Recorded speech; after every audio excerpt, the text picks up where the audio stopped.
Good morning, everyone, and welcome to Sounds of Awareness. I'm Paul Van Dyck. Recently, a number of groups representing people with disabilities picketed Goodwill Industries, an informational picket to be sure, but nevertheless, the issue at stake here is minimum wage versus sub-minimum wage for certain disabled workers. Now, the minimum wage laws in this country permit certain shops to pay less than minimum wage to their disabled workers based on productivity and so on.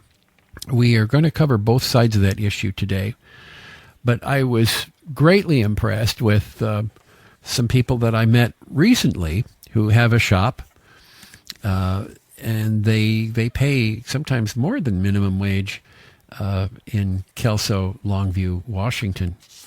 And today we're going to talk with Dale Noventy. He is the head of an industry called Applied Industries in Kelso, Washington. And it is a really neat shop, I will have to say. My wife and I were privileged to visit a couple of times. And Dale, good morning and welcome to Sounds of Awareness. You're one of the good guys. You don't pay your CEO $500,000 and pay your workers 25 cents an hour, right? Well, no, we don't, Paul. That my wife often says my title is bigger than my paycheck. That's very true in a lot of cases. Well, Paul, I certainly thank you for the opportunity to be on your show this morning. That I'm always thrilled to let folks know about Applied Industries, that we're actually located in Longview, Washington, so we're close to Kelso.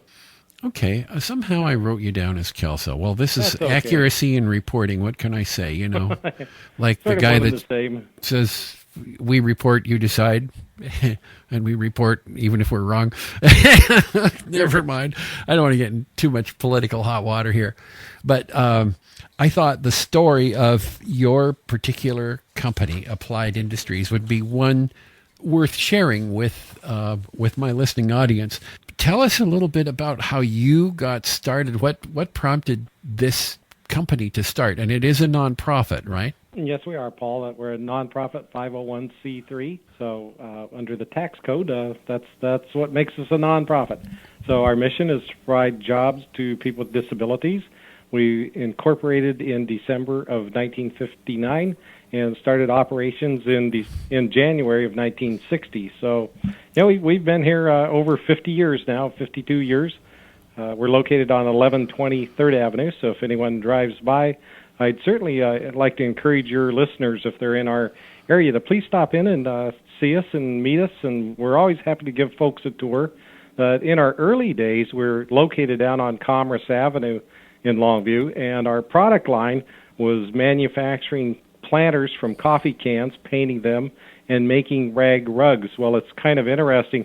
Right now we've been having a garage sale, and we actually have one of the old looms that was donated to us back in the 1960s to make these rag rugs.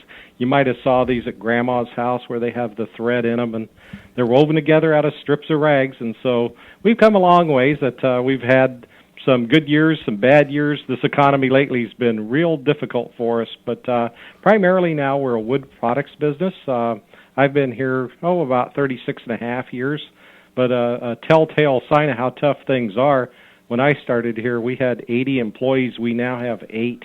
So this economy's been very difficult on us, especially the fact that we don't receive any state money, no federal dollars, no grants. We don't ask for grants or donations. And so, we just have to compete in the marketplace just like everyone else. And certainly the minimum wage issue versus sub-minimum, that's one that we've heard quite often, that people question, that how can you morally pay someone less than minimum wage?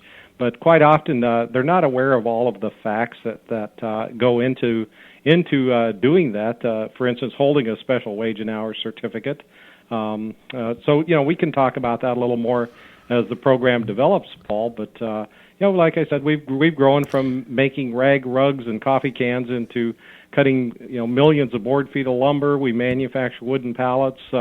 Anything we can do to keep people employed. And I always tell folks that our company motto is anything for a buck. So that kind of describes us right there, Paul.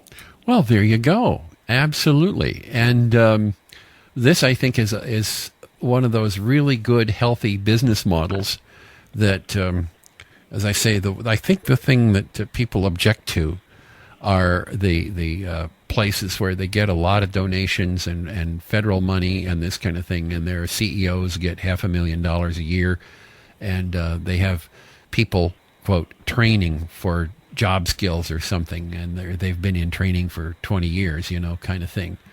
And obviously, your shop doesn't do that, and that's one of the reasons I kind of, amidst all this turmoil, wanted to spotlight your applied industries, because this is one of those things that where you actually are competitive in the real market.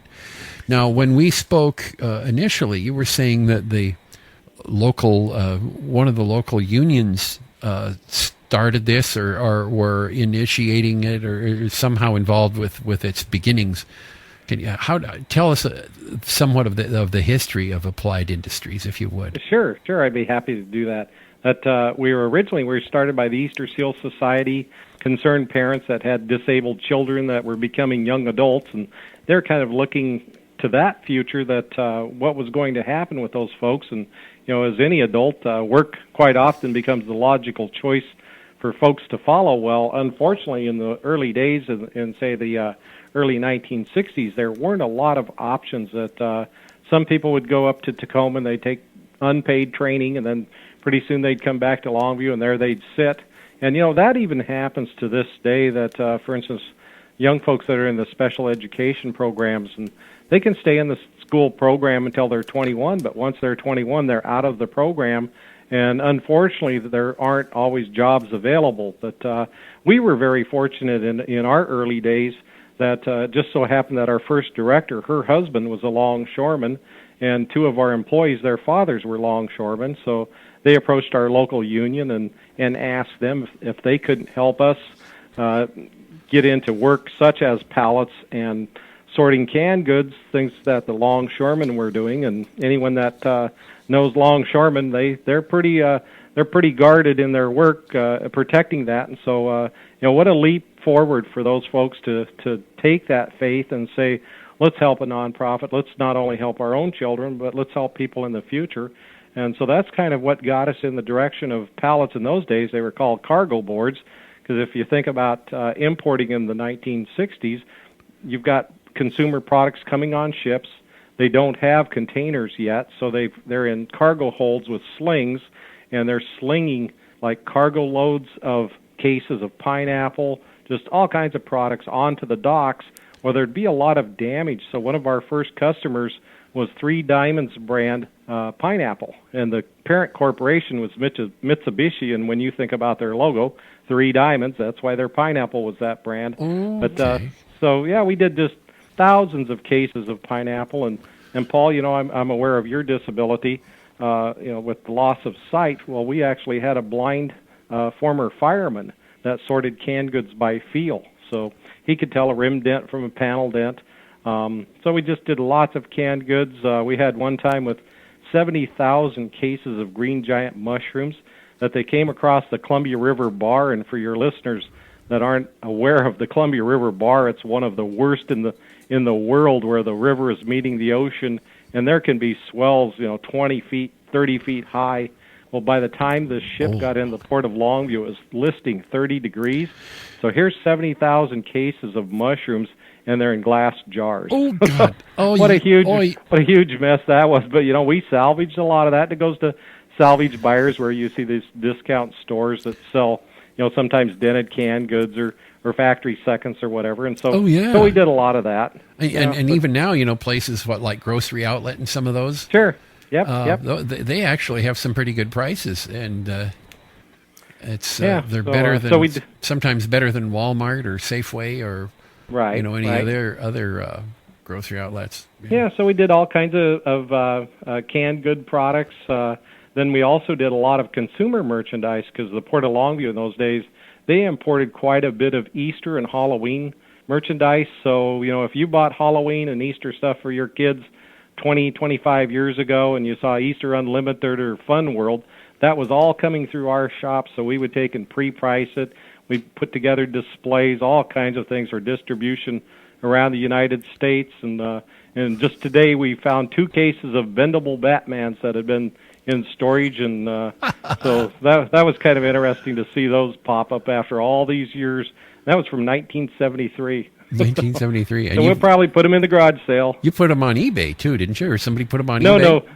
No. One of our employees, he was real curious about, because I gave all the workers a bendable Batman. Here's your collectible. Well, he gets on his iPhone real quick and checks, and here on eBay there's one available for, it was at $12.99 that the bidding was at. So for crying out loud. He's real happy. But, oh, boy. Yeah, so, but, we've had some very good years here. We've always been generous with our employees. If we make money, they make money. If we don't make money, we get to keep our jobs, hopefully. Nothing's guaranteed. That's true. And that isn't just in the case of people with disabilities. That's true with a lot of able-bodied people are out there going like, oh, my, please, God, I need the job. That's right. That's right. But yeah. So what a anyway, deal. Paul, kind of back to the minimum wage issue that we were talking about earlier, that, for folks that aren't aware of it, in Washington, we're at $9.04 per hour as the minimum wage. So that's the highest in the nation. I would never begrudge our employees making more money, but it's kind of like, well, if we're going to pay those higher wages, where are we going to get the money to do that? And unfortunately, because of this economy, we've had some substantial losses over the last 5 years, and it's cost people their jobs that, if we'd been a for-profit business, we probably would have laid people off sooner, but we kept folks working an extra 2 or 3 years. We now have an average wage of $11.50 per hour, but that's because we've only got 7 of us left here of 5 workers in the workforce, so, you've got a couple people with higher wages, so we're at $11.50 per hour. Well, that works. Yeah, I mean, see, this is the thing. And as you point out, you don't have a lot of big corporate sponsors, as it were. No, we don't. That's, I think, very, very admirable. And so you mentioned and kind of what was going on back in the 60s. What do you do now? I mean, you're having a big garage sale. You're selling off a lot of surplus stuff. But what's your main industry now that you do?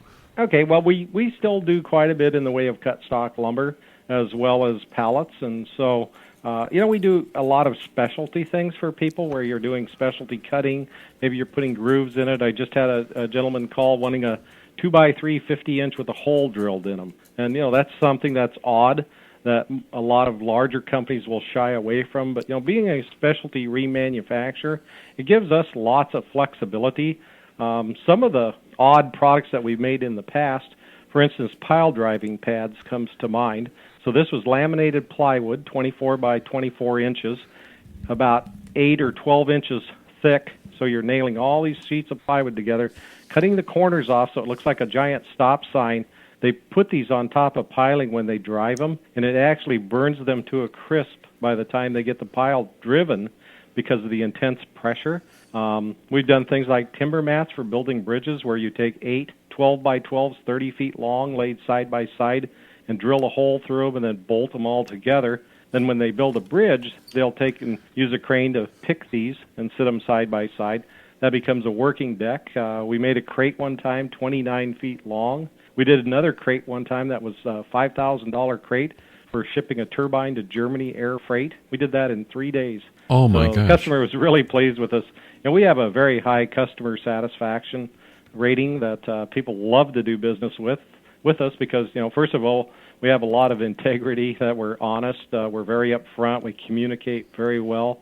I think one of the things I'm most proud of is how we work with our employees here, that when it comes to communicating, boy, we do a good job there. But it's been almost 20 years ago that we started an intense quality training program.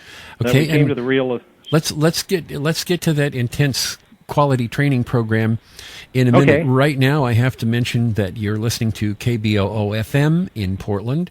The program is Sounds of Awareness, and Dale Noventy with Applied Industries in Longview, Washington, is our guest, and we're talking about Applied Industries, which is an outfit that hires disabled workers, and pays minimum wage or better and does an excellent job in the competitive market. And they try to stay competitive. Dale, you were just talking before the break about a quality training program Sure, that Paul. you have. Tell us about that, if you would. Sure. This started about 20 years ago that one of our large customers, Warehouser, invited us for lunch at the Red Lion, and they made it very clear that they were changing, that they were going to use more regional and national contracting, that just in our local area they had 350 vendors, which was far too many, lots of duplication, and of course along comes extra cost doing that. And so they let us know, if you don't have a quality program, we guarantee you won't be doing business with us. And so myself and my staff, we sat down and we said, well, we have a quality program, but we came to the realization that it could be a lot better. So we put together a 3-part training program. So every employee went through it. They all had teams. We did about 7 people at a time. So it is a very big commitment of time and money to do that, but we really felt that not having common training was holding us back. Because otherwise in companies, how do people learn? It's called tribal knowledge, where they get an orientation, they send them out on the job, and then the other workers kind of show them the ropes and show them how to do it. Well, we sat down and they learned about W. Edwards Deming, which if your listeners don't know Deming, he's kind of the father of quality that's still in Japan. Once a year, they shut everything down and have a huge celebration and recognition of quality. It's so important to them. And really, his teachings was around statistical process control. And when you kind of think about the Japanese culture, it's very orderly. So it just fell in line with Deming's teachings so well. And until that happened, Japan, they were recovering from World War II and looking forward to a future. Well, it was in our own best interest that let's create a strong ally in Asia. So we did that with our employees. That they learned about Deming, problem solving, team building, a lot about quality. But once we did that initial one, we added a second program called Zap, the Lightning of Empowerment.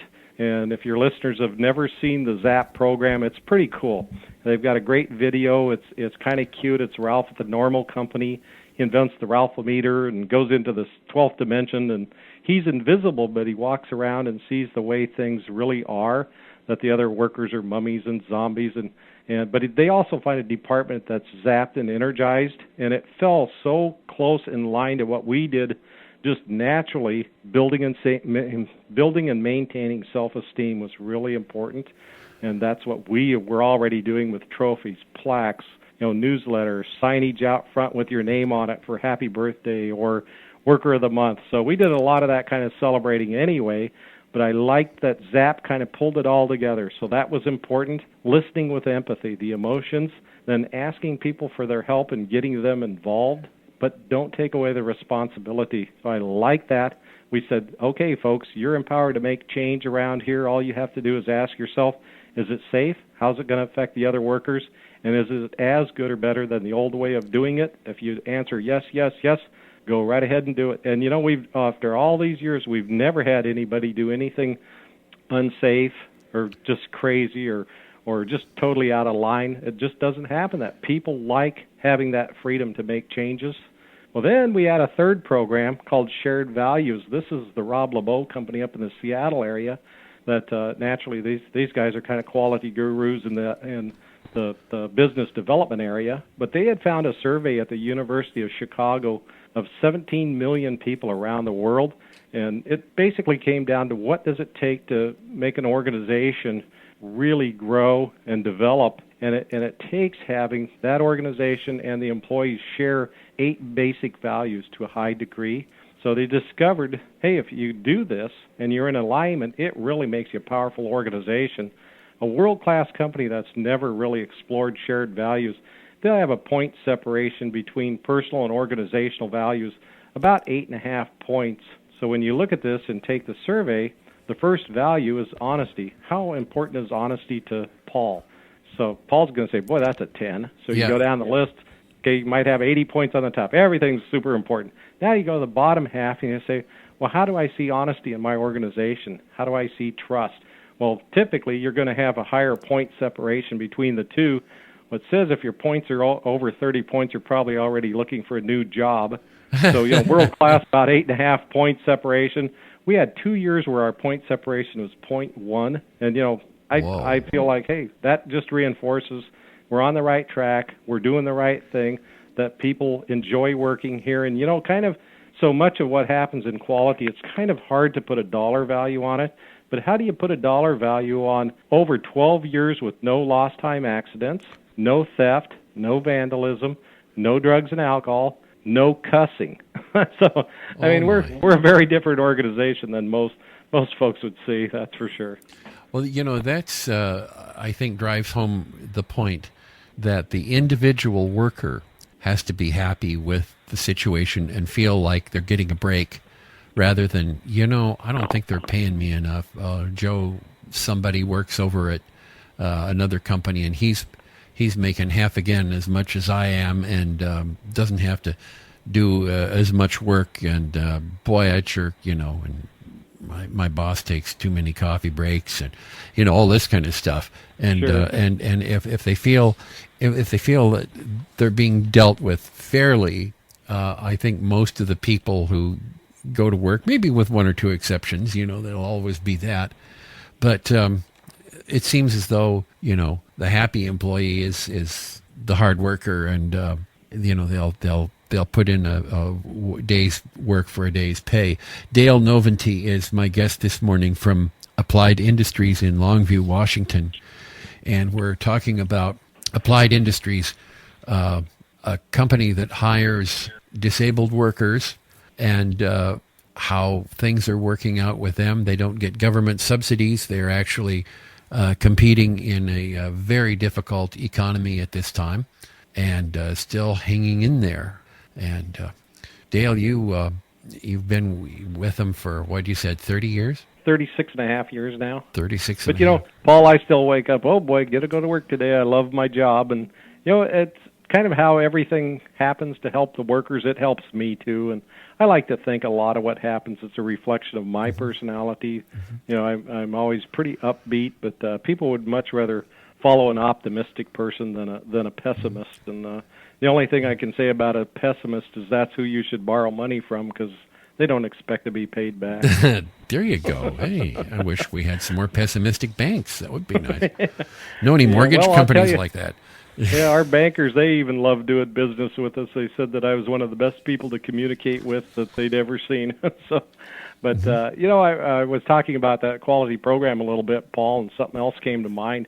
We had 1 year where our workers, and this was not my staff, had 790 ideas for change and improvement. We addressed and implemented over 93%.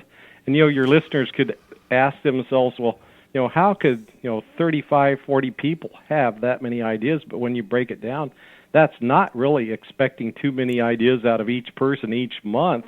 But 790 ideas, when we've got 4 suggestion boxes, with 17 different teams and committees. So, we talked about ZAP, getting people involved. So we've got all these committees that they could join the waste team. They could join the 3rd Avenue beautification team. And we had a garden out front. We still have an orchard. We finally let the garden go back to grass.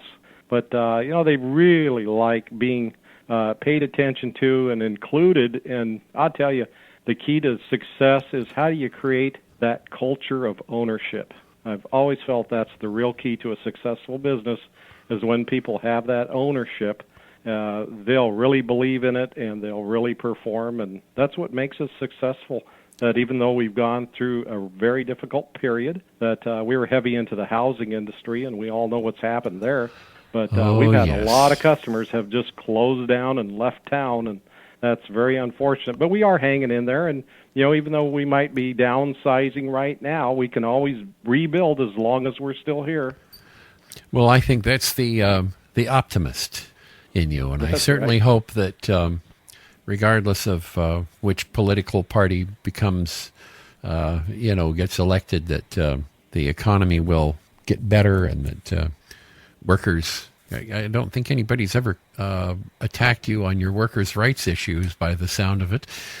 But I mean, hey, you hear about these companies, and there are, and I will point out again that there are outfits other than yours obviously, but there are people that go into this with the idea of what I would refer to as exploitation. You know, they get these people in doing nothing jobs, and it's really kind of more like adult daycare.